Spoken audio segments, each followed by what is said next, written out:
ক্ষমতাচ্যুত প্রধানমন্ত্রী শেখ হাসিনার বিরুদ্ধে দুর্নীতি দমন কমিশনে বেশ কিছু মামলা তদন্তাধীন রয়েছে বলে জানিয়ে সংস্থাটির চেয়ারম্যান ডক্টর মোহাম্মদ আব্দুল মোমেন বলেছেন, মামলাগুলো দ্রুত দৃশ্যমান করা হবে। পাশাপাশি দীর্ঘ সময় ধরে ঝুলে থাকা মামলাগুলো পুনর্জীবিত করবে দুদক। আজ রংপুরে দুদকের সমন্বিত জেলা ও বিভাগীয় কার্যালয়ের ভিত্তিপ্রস্তর স্থাপন শেষে সাংবাদিকদের তিনি এসব কথা বলেন। এ সময় উপদেষ্টা পরিষদ ও ছাত্র সমন্বয়কদের বিরুদ্ধে সামাজিক যোগাযোগ মাধ্যমে ওঠা দুর্নীতির অভিযোগ প্রসঙ্গে দুদক চেয়ারম্যান বলেন, দুর্নীতির বিরুদ্ধে দুদক কঠোর অবস্থানে রয়েছে। সুনির্দিষ্ট অভিযোগ থাকলে সেগুলো প্রমাণ হলে কাউকে ছাড় দেওয়ার সুযোগ নেই বলে জানান তিনি।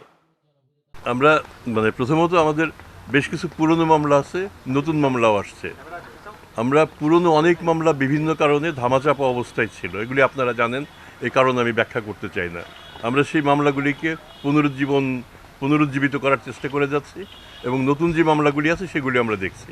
আপনি লক্ষ্য করে থাকবেন যে আমরা বিভিন্ন সময় বিভিন্ন জায়গাতে আমরা রেইড করে থাকি এবং বিশেষ করে আমাদের সেবা প্রদানকারী যেসব প্রতিষ্ঠান, সেখানে সেবা প্রদানকারীদের বিরুদ্ধে কিছু অভিযোগ থাকে সেবা গ্রহীতাদের, যাতে এই অভিযোগগুলি না হয়।